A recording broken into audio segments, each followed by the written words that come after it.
Hello everyone. स्वागत है आपका एक और नई वीडियो में। इसमें हम डिस्कस करेंगे हीट वेव्स के बारे में, जो कि पिछले 2-3 दिनों से काफ़ी लाइमलाइट का टॉपिक बना हुआ है, क्योंकि यूरोपियन कंट्रीज़ का बुरा हाल हो रखा है गर्मी की वजह से। जैसे कि हमको पता है कि जो यूरोप का नॉर्मली टेम्परेचर रहता है वो नियरली 20 से कम रहता है, बट अब जो टेम्परेचर है वो कई कंट्रीज़ में 40, और कि यहाँ तक कि एक कंट्री की बात आती है वहाँ पर 46 तक पहुँच चुका है। सो आज हम डिस्कस करेंगे कि इन हीट वेव्स का कैसे ये प्रोड्यूस हो रही हैं, क्या इसका रीज़न है और किस तरह से अलग अलग कंट्रियाँ इनसे सफ़र कर रही हैं। चलिए शुरू करते हैं। जैसा कि हमने बोला हुआ है कि हम अपने हर एक वीडियोस को एक कोट के साथ शुरू करेंगे, ताकि थोड़ा सा एक मोटिवेशन फैक्टर बना रहे। आज का हमारा जो कोट है वो क्या बोलता है कि success is not final, failure is not fatal, it is the courage to continue that counts. ये बोला है विंस्टन चर्चिल ने, कि अगर आपको किसी काम में एक सक्सेस नहीं मिल रही, ठीक है, तो इसका मतलब ये नहीं है, या फिर अगर सक्सेस मिल चुकी है तो इसका मतलब ये नहीं है कि वो आपका एक फ़ाइनल वही तक गोल था। और अगर आपको फेलियर मिल रहा है तो इसका मतलब ये नहीं कि आपको भी सक्सेस नहीं मिलेगी। अगर आप उसी टाइम एंड एफर्ट के साथ काम करते रहते हो तो एक दिन ऐसा ज़रूर आएगा कि जिसमें आपको सक्सेस ज़रूर मिलेगी। तो बोला हुआ है कि ये तो करेज है, कि जितना हम अपने आप में करेज रखेंगे, हार नहीं मानेंगे, तो ये पक्का है कि हमें एक दिन सक्सेस मिल ही जाएगी। इसी मोटिवेशन के साथ स्टार्ट करते हैं अपनी वीडियो को, जो है हीट वेव्स के बारे में। यहाँ पर द हिंदू में ही यहाँ पर एक न्यूज़ की कटिंग मैंने डाली हुई है, जहाँ पे क्या लिखा हुआ है, UK records the highest ever temperature, कि अब तक के सारे रिकॉर्ड यूके ने तोड़ दिए हैं टेम्परेचर के।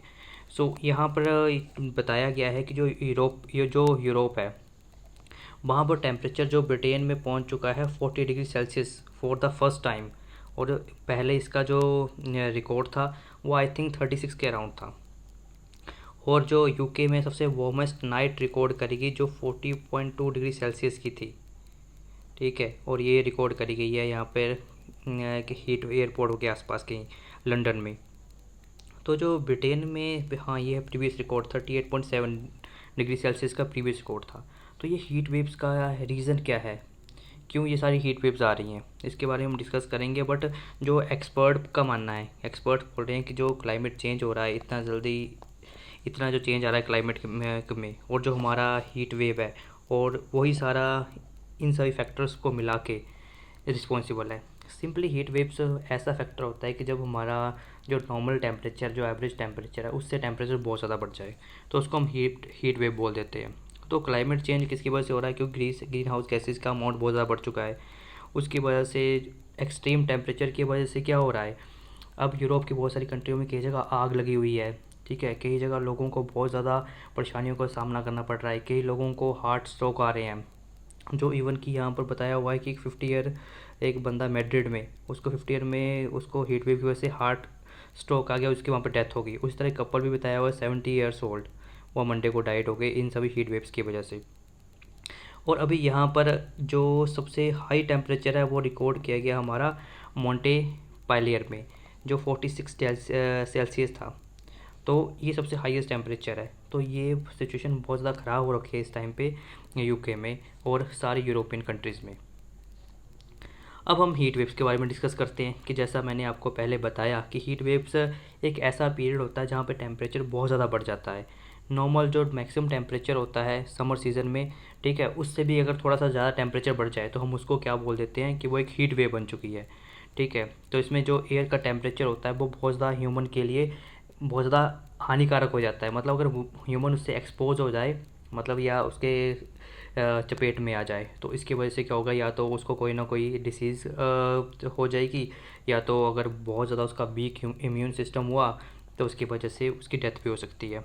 तो आईएमडी ने, जो हमारा इंडियन मेट्रोलॉजिकल डिपार्टमेंट है, उन्होंने बोला कि जो हीट वेव होती कहाँ है, कि एटलीस्ट 40 डिग्री सेल्सियस टेम्परेचर होना चाहिए प्लेन्स में, और कम से कम टेम्परेचर 30 डिग्री का होना चाहिए हिली रीजन्स में।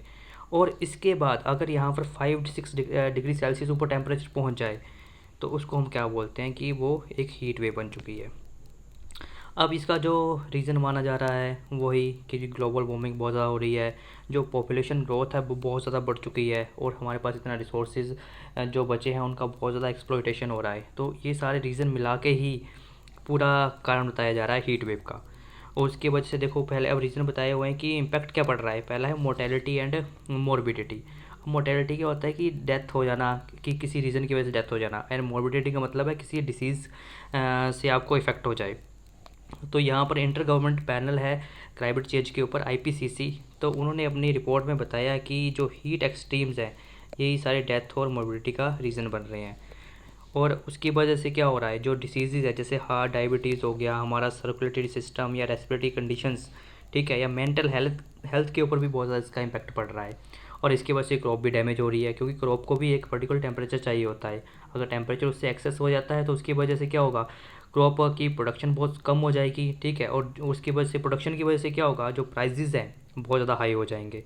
तो उसकी वजह से अब जब प्राइसेस हाई हो जाएंगे और प्रोडक्शन कम होगी तो इसका मतलब है अब लोगों की प्रोडक्टिविटी भी कम हो जाएगी। अब जो लेबर चाहिए होती है एक पर्टिकुलर काम को करने के लिए, वो भी इतनी हार्श कंडीशन में सर्वाइव नहीं कर पाएंगे। तो इसकी वजह से फूड प्राइस इंक्रीज हो जाएंगे, हाउस होल्ड इनकम कम हो जाएगी, माल न्यूट्रिशन बढ़ेगा, क्लाइमेट रिलेटेड डेथ्स हो जाएंगी। जो कि आज से अगर हम बात करें 50-60 साल पहले, तो इस तरह की कोई इतनी चीज़ नहीं होती थी। बट अभी रिसेंटली जो प्रीवियस 20 ईयर्स के बाद जो चेंज आया है ना, वो बहुत ज़्यादा ड्रास्टिक चेंज है। तो जब कभी ड्रास्टिक चेंज आए किसी भी चीज़ में, तो जो उसका जो इफेक्ट होता है ना वो बहुत हार्मफुल होता है। अब जैसे आपने बोला कि लेबर प्रोडक्टिविटी कम होगी, अब लेबरर्स काम ही नहीं कर पाएंगे, तो उसकी वजह से क्या होगा, ज़्यादा बंदों को एम्प्लॉय करने पड़ेगा उसी काम के लिए। तो उसकी वजह से क्या होगा, इकोनॉमिक लॉसेज आना शुरू हो जाएंगे। अब मिलियन ऑफ फार्मर्स और कंस्ट्रक्टर वर्कर्स, वो अपनी लॉस जॉब कर दी, और वो क्या कर रहे हैं, अब अपना काम छोड़ के शहरों की तरफ आ रहे हैं, क्योंकि उनको इतना हॉट या ह्यूमिड इन्वायरमेंट में काम करना बहुत ज़्यादा मुश्किल हो रहा है। इसकी वजह से वाइल्ड फायर हो रहे हैं, ड्राउट्स आ रहे हैं। अब लैंसेट की रिपोर्ट आई है 2021 में, उन्होंने ये बताया है कि जो पॉपुलेशन है 134 कंट्रीज़ की, उन्होंने बहुत ज़्यादा एक्सपीरियंस किया है एक्सपोजर टू वाइल्ड फायर्स। मतलब कि बहुत ज़्यादा कॉमन हो चुके हैं, जो पहले कभी कभार देखने को मिलते थे ड्राउट्स, ये सिचुएशन पहले इतनी नहीं होती जब इतनी अब तक इतनी वाइड स्प्रेड हो चुकी हैं। तो ये जो सारा रीज़न है, इनका सारा रीज़न वही है कि हम अपने रिसोर्सेज का इतना ज़्यादा यूज़ करना शुरू कर दिया है कि अब हमारे लिए सर्वाइव करना मुश्किल हो गया है।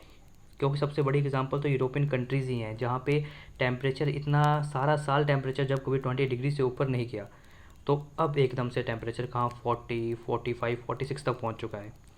सो अब आने वाला टाइम यही है कि जल्दी से ज़्यादा जल्दी हमें, जैसे ये ड्रास्टिक चेंजेस 20 ईयर्स में आए हैं, इनको उसी तरह से हमें कम करना पड़ेगा। अदरवाइज़ जो ह्यूमन का सर्वाइवल है ये तो इम्पॉसिबल हो पाएगा। सो आज की वीडियो इसी के बारे में थी। अगर ये आपको वीडियो लगी हो अच्छी तो लाइक करें, शेयर करें, सब्सक्राइब करें। जो अगला टॉपिक होगा वो भी इसी तरह से एक इंटरेस्टिंग टॉपिक हो सकता है, या तो मैं उन्हीं टॉपिक में बात करूंगा प्रेसिडेंशियल इलेक्शंस के बारे में कि किस तरह से उनको चूज़ किया जाता है। सारी A to Z इन्फॉर्मेशन होगी, वाइस प्रेसिडेंट के इलेक्शन किस तरह से होते हैं, क्या उनमें डिफरेंसेस आते हैं, ये सारा पढ़ाया जाएगा। और अगर कोई और टॉपिक हो तो हम उसके बारे में डिस्कस करेंगे। तो ठीक है, तब तक आप एंजॉय करें इस वीडियो को और बताएं कि इस वीडियो में क्या अच्छा लगा, क्या बुरा लगा, ताकि मैं अपने आप को अगले टाइम इम्प्रूव कर पाऊँ। So thanks for watching, bye bye.